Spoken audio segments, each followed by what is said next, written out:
Hey there, welcome to another Rambly video with Chad. This is not a structured, training, so to speak. It's more, I just kind of want to share some thoughts with you about content creation with AI, I think. I think that's what I want to talk about. In this case, um, I get asked a lot, like, what's your workflow look like when you're trying to create like a blog post or something? Really, this is probably something that you could use for pretty much anything, but yeah. So I'm just going to click on this. See, I have a well, here's a little tip actually. I have this document. It's tagged 1-ideas. It's tagged 1-ideas so that the folder, or the auto magical tag folder that appears when you have a document tagged, is the first one here. That's why, it's because it's sorted, so since it's the first one, I'll, no matter where my content lab document is in the grid, assuming, you could have, you know, lots and lots of documents, I can just click here and I can get my content lab. And if you remember, there was a content lab button here, but it was kind of a drag. It was overkill. It kind of did too much. It was confusing. So got rid of it. But one of the cool things about the content lab was that it was like that one place you could go do some things, and it didn't take up a lot of space in your documents area, or it didn't take up any space actually, because it wasn't a separate document. But we can kind of achieve that with something like this anyways, right? So here's my content lab now. When I open it up, it's just a place that I can just do stuff in, right? So this was something I was kind of chopping up before, so I'm just going to get rid of that. I don't need that anymore. And let's see, a good workflow. Just say a good workflow. And I'm going to do Command Option 2 to turn that into an H2. Oh, actually, let me show you this. If I go here and I do hashtag space, it becomes an H1. If I undo that and I do 2 hashtags, it's an H2. And if I undo that, 3, 4. In fact, it probably would do 5. Nope, doesn't do. Wait, does it? Yeah, it does do 5. But yeah. Anyway, so this is Markdown support. Gotta be a little bit careful with it because now I'm not able to undo it.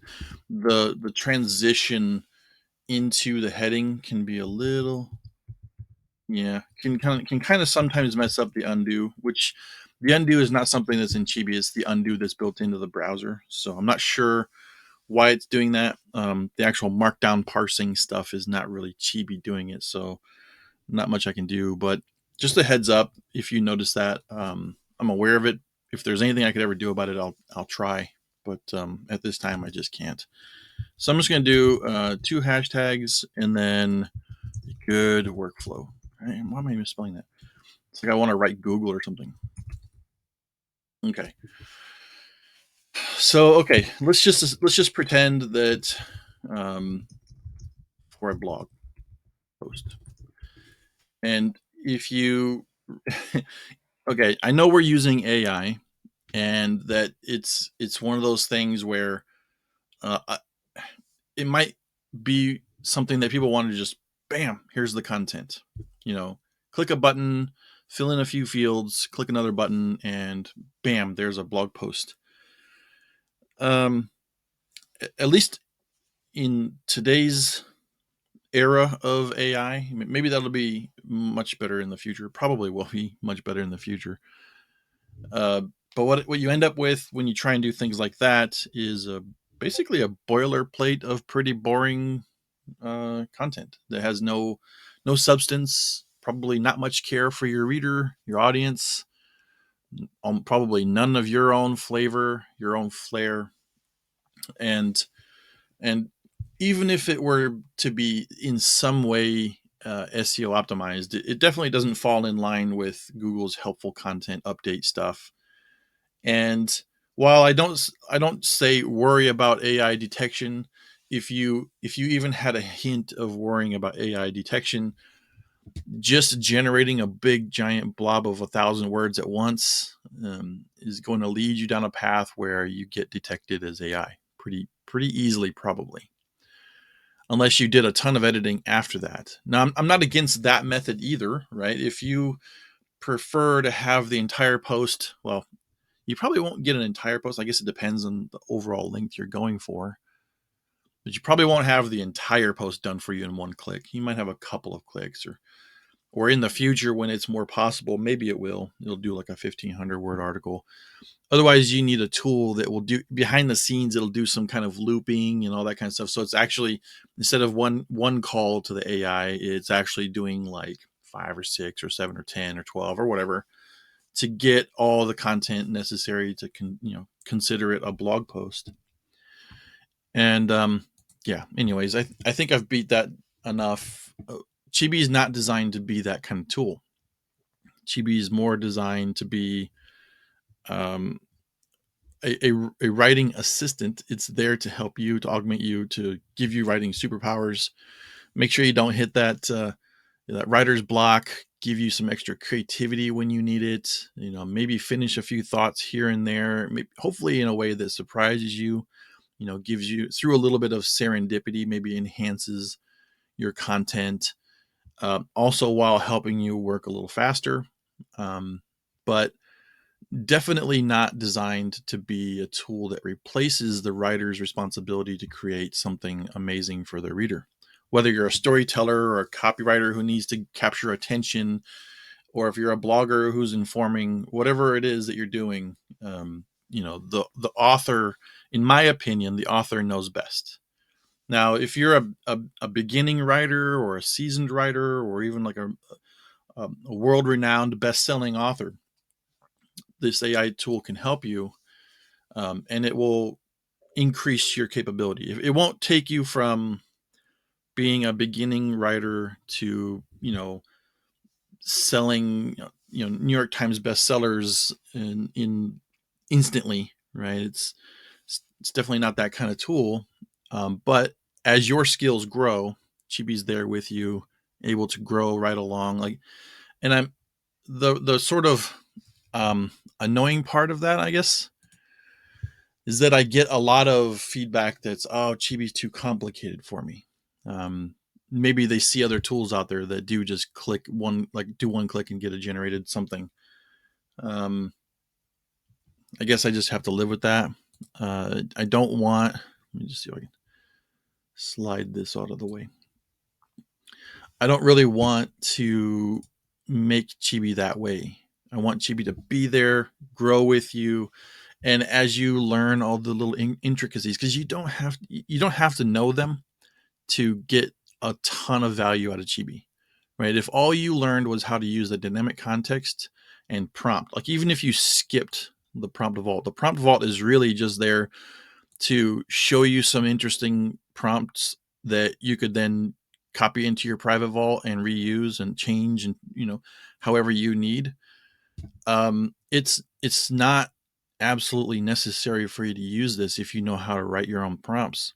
So this is a nice to have. The dynamic context is vital. This thing will save you so much time compared to doing things like in Chat GPT, for instance, where you have to write in that context over and over and over, or you have to make sure that your conversation carries the context along that you're trying to keep throughout the whole thing. The dynamic context there just makes everything so much easier for you. And that also simplifies your prompts, right? Your prompts can be easier. Okay, I'm rambling. I'm really, really rambling now. So let's get back to a good workflow. So a good workflow, I would say, is something along the lines of, you're going to come up with the topic, right? But when I say coming up with a topic, I actually mean not just like coming up with the idea of what you want to write about, but I'm talking about preparing for it, about it, right? That means doing the research, not relying on Chibi to be the expert for you. In a lot of cases, of course, that might be true to some degree, but this might be just my opinion, but um, it's it's better for the world if you if people who are writing about things, if writers are writing about things they know and understand, and hopefully are finding their own unique twist, which is the easy part in some sense, right? Because if you learn about a topic in your own way, connect it with your own world experiences and maybe your unique angle on things, talk about it in your own voice or in the voice of your peers and your audience and that kind of stuff, you've already got something unique, right? But if you don't know the topic and you're relying on the AI to write it, you're just essentially going to end up with content that is really just content that's already kind of out there. It'll be unique, but I mean, it'll pass plagiarism and those kinds of things, but it's not actually something new for the world to read, right? And it'll be a spun version of in a sense of something else that's out there, and you don't want to be so same. I would imagine. Now, if that's your goal, then that's your goal. But I think that if you're doing that, if you're going through the effort of writing something into your blog post like this, you've probably got a goal for your blog. Like you want more traffic, you want more fans,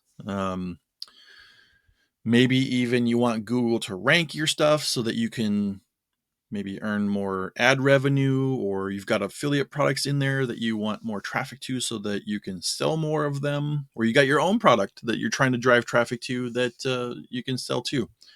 Whatever the reason is for writing that blog post, being unique, as Seth Godin would say, be that purple cow, right? Like if you're driving down the field, or you're driving down the field, you're driving down the highway, and you're looking at like just a sea of cows on the side, in the field, and one of them is purple, you're going to look at it, right? Same deal with your content, same deal with your business, that kind of stuff. When everybody's going one way, you go the other, and the only way to do that is when you know the topic, and then you can apply your own twist on it. So I think I've talked about that enough. So once you know your topic, then really it's about setting up context. If you're using something like Chibi, so let's say that step number 2 would be setting up your context. And that means thinking about the topic, who your audience is, why you're writing it, the mood. I like what Rachel had said in the community, the personality that you want. But so I do want to make it clear that this dynamic context, especially if you're coming from other AI tools, this is not hard set. It is not defined. A document does start with a topic field just because I felt like it needed to start with at least one, Although if you remove this, you do get a little explainer about context. And what context really is that stuff that is going to be, sent over to Chibi for him to understand about what it is you're writing about. And if you read right here, it can be things like topic, main character, whatever. Like if you're doing storytelling, could be a main character, a plot, a log line, antagonist, all kinds of different things that could be in there. If you're doing an email, you might have subject line, sender, receiver, that kind of stuff. Product descriptions, if you're doing copywriting for a product. Anything that is like an attribute of what you're writing about, you can put in this context. You could even think of this dynamic context as sort of like a memory bank for Chibi, because no matter where you are in your document, if this context is turned on, let me just show you that. So let's see. Our topic is a good workflow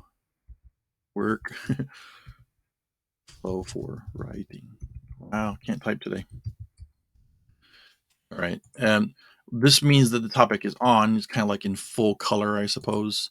If you click this to turn it off or to hide it, it goes transparent. And if you have other context nearby, you can really tell that it's not on. Okay, so the memory bank idea, you can think of it as a memory bank, because even if you're 5,000 words, 10,000 words into a document, this will be understood and remembered by Chibi. And so a good, strong setup to your context is important. But also, I should say, understanding context. So there might be times when you're really far into your document and like let's say that I'm just going to use the classic three that I always use: topic, audience, and let's see, writers, purpose, to find a good rhythm when writing with AI. So what I mean by understanding your context is when you're really far into your document and for whatever reason, Chibi's writing about rhythm and stuff like that, and you're not in that particular section of your content. You don't really want anything about rhythm to be written, but he keeps on doing that, and you might wonder why, because you don't have anything about rhythm. Maybe you don't have anything about rhythm above where the section is that you're working on. But understanding your context, you realize, okay, I actually stored this in Chibi's memory. So if you don't want him to be using that particular piece of context at that time, you can just hide it.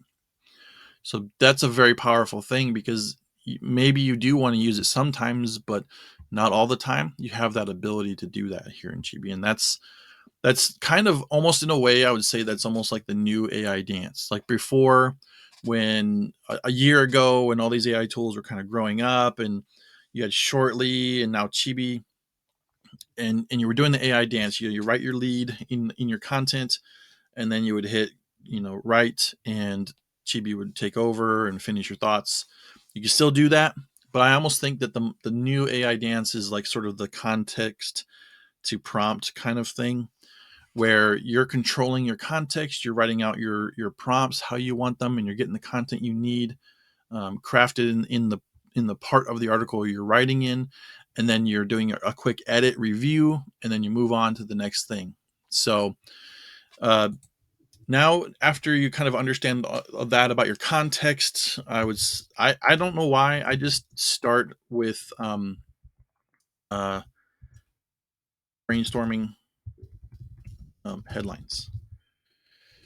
It might seem counterintuitive. The reason I start with brainstorming headlines is because more often than not, when I see a list of 10 headlines that are around my topic, like for instance, here, let me open up my public vault here. 10, let's see, let's get post ideas, right? And we'll just put it right here. But more often than not, what happens is I end up getting some ideas on what it is that I might actually want to write about. Because when you're first starting your brainstorming and stuff, So unlock your potential with AI, step-by-step guide. See, like this might indicate a different type of article. If that ended up being if this was the headline that I chose, this would be a different article than tips and tricks, right? So that's why I usually pick the headline first. You don't have to, and you don't have to follow it necessarily. I just feel like if I later create the headline, I'm kind of forced into picking a certain headline a certain way, because the whole article is already done. It's not a step-by-step guide, so I wouldn't be able to use this one. It's not really a comprehensive guide, maybe, so I can't use that one. That kind of thing. So I dig the supercharger writing with an in-depth look. Complete guide is cool. Harness the power. That's nice. Take control of your writing. This one actually makes more sense for what I'm doing right now. Although unleash your creativity with AI, a proven system. I like that one. Actually, let's just use that one. Let's replace my content lab with the title. All right. So once I've got the title, headlines, now that's kind of informing what it is that I kind of would be using for the rest of or creating in the rest of the document. So then I generally just start off with writing an intro, and after the intro, I brainstorm an outline. These are two things that Chibi is really good at helping with. So in terms of brainstorming an outline or an intro, Just come right here. I've got the prompt for it already, just in the public vault. I'm just going to click here once to copy it down to the prompt bar and not actually run it directly. And it says, write an attention-grabbing introduction. Use an interesting hook to grab the reader's attention and highlight the main points of the blog post. I want you to really understand that this is a suggestion. It's not necessary that you follow it to the T. It doesn't mean that this prompt is better than your prompt. It just is one that I know that works because I've created it and tested it a few times, but it can be better. We don't have anything in there that says pretend to be whatever, maybe depending on what you're trying to write, pretend to be an expert writer in this case, probably because the whole content is about writing. But if you were writing about, fashion or something, you might say pretend to be a fashion expert or something like that, and then write about something, right? Then that would kind of focus Chibi more on a specific industry. Although you don't have to, because if you have things in your dynamic context to indicate that, but it's kind of a how should I say it? An experimentation, right? If you feel like doing it with with some bits of context in your prompt while others are in your dynamic context, it's completely up to you. Whatever feels natural for you is probably what will work the best, honestly. There's no like right and wrong necessarily in using Chibi like this. In I do really like that what you can do is set up your context here, and then your prompts are a little bit more generic, and not generic. That's not the right word. Are more instructional versus containing the context. Like I could write in here, write an attention-grabbing introduction about coming up with a good workflow for writing for writers to find a good rhythm when using AI or something like that. I could write all that into the prompt. I wouldn't need the dynamic context at that point. But with it there, now I can use this context through other things, not just the introduction. It can inform my introduction. It can inform my outline. It can inform all the sections of content that I'm creating all the way through. And that's why the dynamic context is super powerful. Okay, so we've got brainstorming an outline. This will give you the ability to have something that guides your writing. So this is sort of the important piece. This is probably not much different than what you might have learned in school, right? When you're writing a paper, you come up with your topic, you research your topic, you build an outline, and then you fill in your outline, right? And that's really what this workflow is if you took it just in a nutshell. So the outline is super. I just want to say how important this is, like super important. Like I'm going to make it bold and everything. The outline basically dictates the flow of your article. So let's just get an introduction while we're here. But this part, don't just generate an outline, and I'll show you what I mean. Let's go blog post outline. Let's just run it directly so we get it. Don't just generate an outline and then roll with it. Review the outline, move parts around, make it flow how you need it to flow, based on your research, your wisdom, your experience, your curiosity, creativity. Just don't let it be as is. Chances are that what will come back from Chibi will be a solid list of ideas that you can use in an outline, but not necessarily perfectly in order every time. Like it usually starts off with intro and conclusion, so you know that those are kind of there. Those are good to go.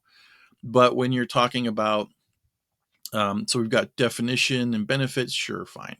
Yeah, finding a good workflow, implementing the workflow, challenges of using it.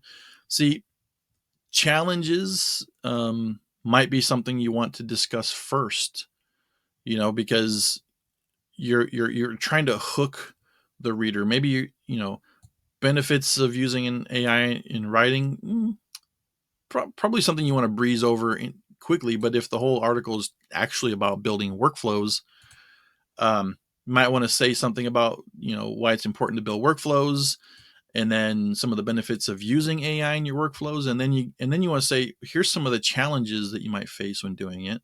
And then you go into finding a good workflow despite those challenges, and then implementing it and actually going through some concrete methods of implementing it.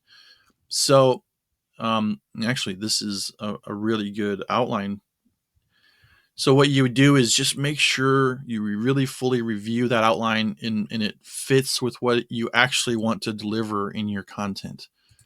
And once you're really kind of set, like, there could be also things that seem a little repetitive per section too. So be careful with that. Like, identify your goals, set realistic expectations, establish a timeline, gather resources, consider cost, evaluate. And then we go down here, track progress, create the plan, set deadlines. So we got established timelines, set deadlines, very similar type of things, right? But I could see where maybe you would just be explaining what those are here, going into more detail about how you might implement those here, and that would be a difference between those two. So, like I said, this outline actually came out really, really good.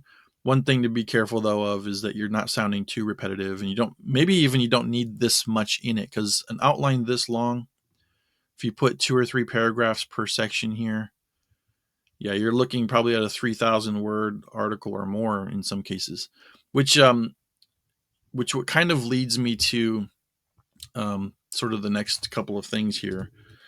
The next thing to get started with, I knew this was going to happen. Let's unbold that. Let's do right inside the outline. Okay, so now it's time. You've got your outline. You've edited the outline. You've got it set up in the flow that you want for your article. Now it's time to actually fill in the content, and there could be several ways of doing this. And let's just get just to be sure, the context above there gets actually taken into account. Um, what is really good for filling in the contents of your article, it kind of depends on your style. What I found during my last rambling video is I built a prompt that's actually pretty interesting, and it says write about above sentence. And if I edit this and drag this down a little bit, the prompt is, pretend you're an expert blogger, write a few paragraphs about the sentence above, use engaging language, metaphor, and vary sentence structure. Right there. So it actually works pretty well, but it works really well because of some nice dancing with the dynamic context too. So here, I'm just going to take away this whole intro part. Let's just say that I don't really need to go deep into my intro. I just want a quick intro, and then let's get into it. So finding a good workflow, this would be more like an H2. So let's make that an H2. And then let's go over here and say identifying your goals. Okay. So first, we want to make sure that that Chibi's aware we're inside of a section of our article here. And let's just do that. Let's go to add context. We'll call it section. We'll put the section in there, finding a good workflow. Now it knows that it's got this sort of context to it. Identifying your goals is a rather vague, heading. But let's see what happens when I use this prompt on it. I'm going to copy it down. Now let's review here. Pretend you're an expert blogger. Write a few paragraphs about the sentence above. Is that enough? Use engaging language, vary sentence structure. That probably is enough. Let's just see what happens. And if we get our couple of paragraphs and it sounds right, then perfect. I would say that we can move on to the next section, do the same thing.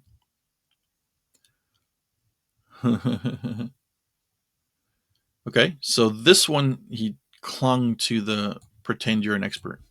We don't want that. So let's just take that off. And this is one of the powers of this too, is you actually have the ability to get in there and change it. Whereas if you were stuck into a tool or something, where you were just filling out a form and you didn't see any of this behind the scenes stuff, the prompt that's actually being run, you wouldn't be able to make any changes to it. So let's see what we can do with that. And so, but the real gist of what I'm trying to get at here is now it's time to fill in your content, right? And so we're going through, we're using prompts, the new AI prompt dance. Think of your goals as a lighthouse in the night. They provide direction and guidance, helping you stay on track and avoid getting lost.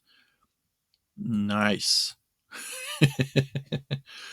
I kind of dig that. That's a great metaphor. And since we told Chibi to use metaphor, well, he used metaphor.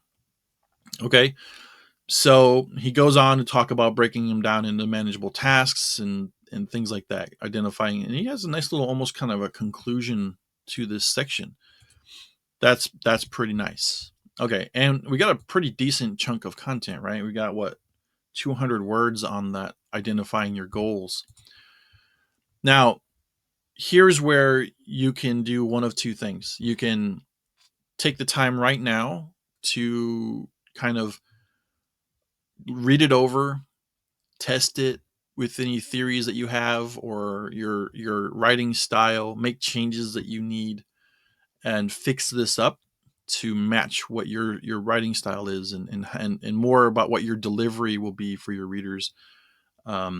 Make it more you, so to speak. And once you've done that, and here's kind of what I would recommend.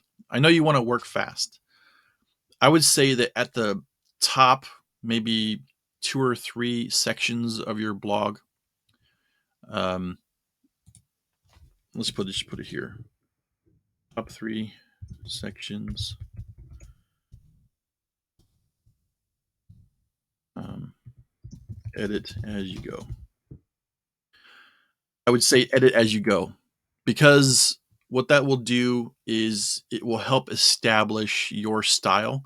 Now the prompts and context here, they're not necessarily going to follow your style, but anytime after that you decide to use the write and finish buttons, which are down here in the prompt bar area, or we call this the whole like command bar, but um, down here, when you use these, they will see back into your content. That's what they use to kind of inform how they're going to finish your writing in a certain spot.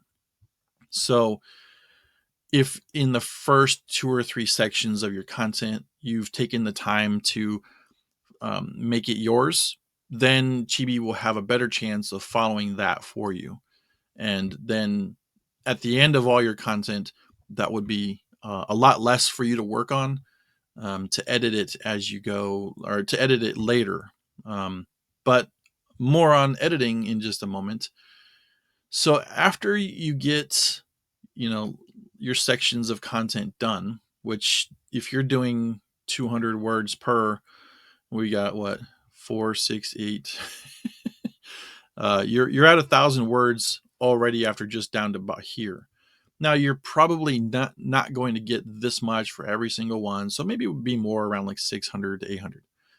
But even then, you're probably going to, when you do your editing and stuff, you're probably going to whittle it down to something that's better. And I kind of like that analogy, the whittling it down. Like if you ever seen one of those woodworkers, those artists that take like a little block, like the ones that create those little owls out of wood. It's like a square block. It doesn't really look like anything, but through their skill and their knife, their tool, they're able to kind of shave away to make it into something really cool to look at. Same exact thing here.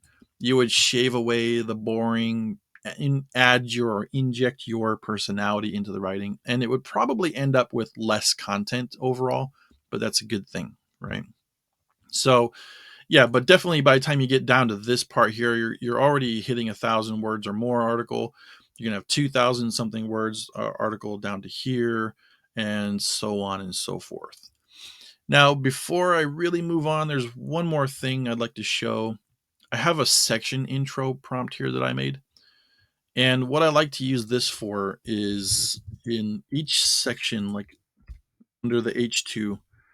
I like to introduce that section. So what I'll do is I'll hide that section, come right here, and then I'll click this prompt. Well, let me just load it first. It says, pretend you're an expert blogger, which I might need to remove, right? We'll see. Write an intro paragraph to a section in an outline about the sentence above. Use engaging language. I didn't want him to use like metaphor and all kinds of other things in this particular section. So I just click there, make sure that this section is hidden because I don't want this section impacting this one. And then I'll just click this. And hopefully what I get is maybe 3 or 4 sentences, not too much. Yeah. Okay. And then what I'll usually end up doing is taking away this first question. Say whether you're starting as out or just starting or a seasoned veteran, having a workflow in place is essential. In this section, we'll discuss the importance of the workflow and how to implement it in your blog. And maybe we'll change blog to writing. The right approach, you can become an expert blogger and achieve your goals. Maybe. Well, anyways, I'm not in really in edit mode right now. So, but I'd like to just kind of introduce the section before I get off into these other parts. Now we're moving into a new section. So we can copy this and I can go back into here and update my section. And then I can go through the using this prompt to create more and more and more content. Now, if there's ever a point where maybe you want to add a little bit more using the write and finish buttons, same as always, you could come down, start a lead, and then click the write button. Let's see what happens if we do that. In fact, let's go ahead and make a context cutoff here because I don't want the stuff above to be impacting what this write button is going to see and do. So let's see, whether you're just starting out or are a seasoned veteran, having a workflow in place is essential for success. Okay, in this section, we'll discuss the importance. With the right approach, you can become an expert blogger and achieve your goals. And if you're ready,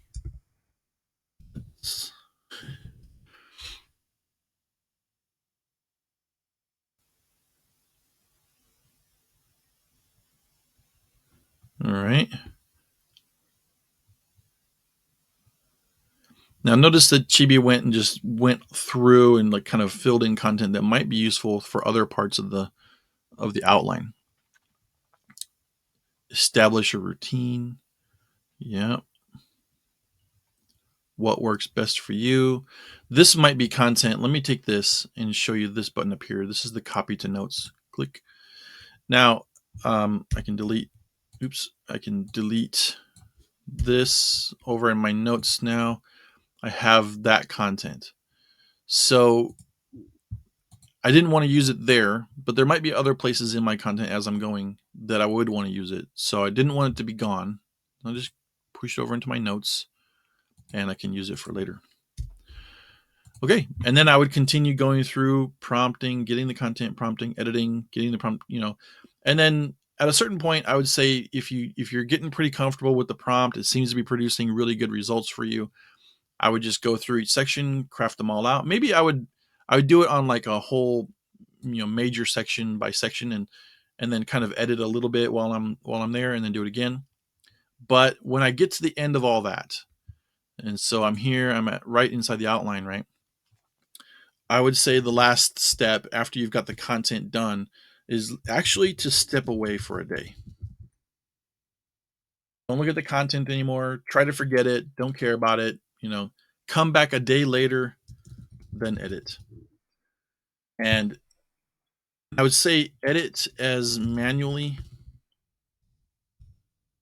as you can.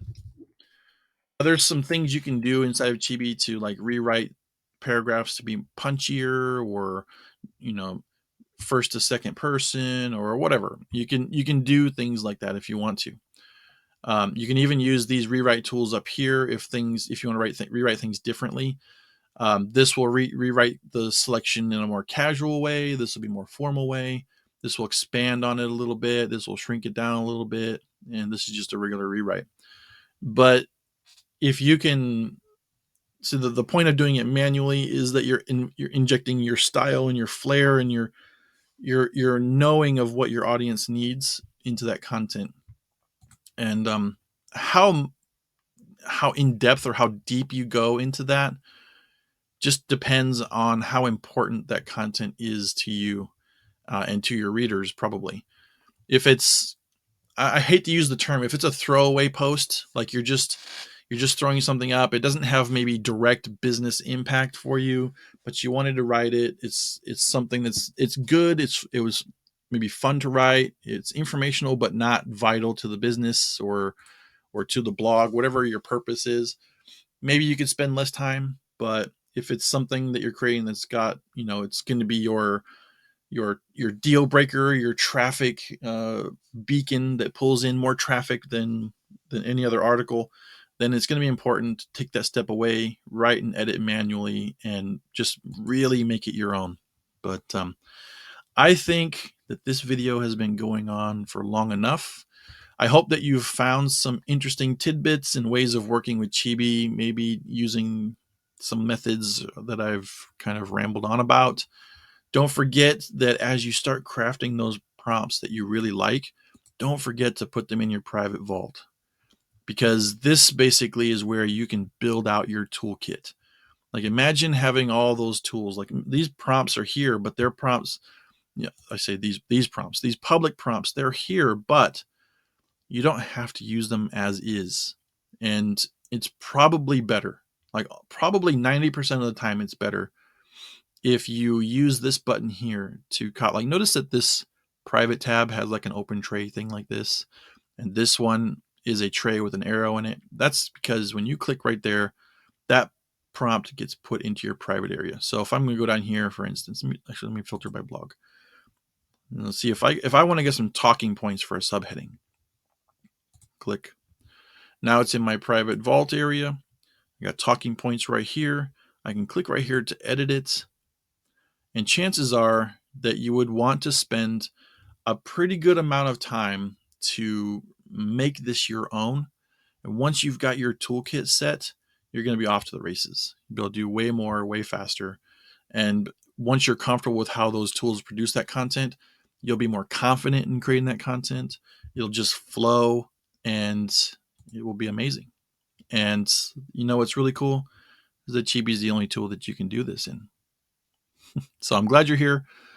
Thanks for being here for what is this? 42 minutes with me while I just ramble about crafting content using AI tools. But I appreciate you. If you have any questions, just drop them in the comments below. I'd be glad to help you out. Take care.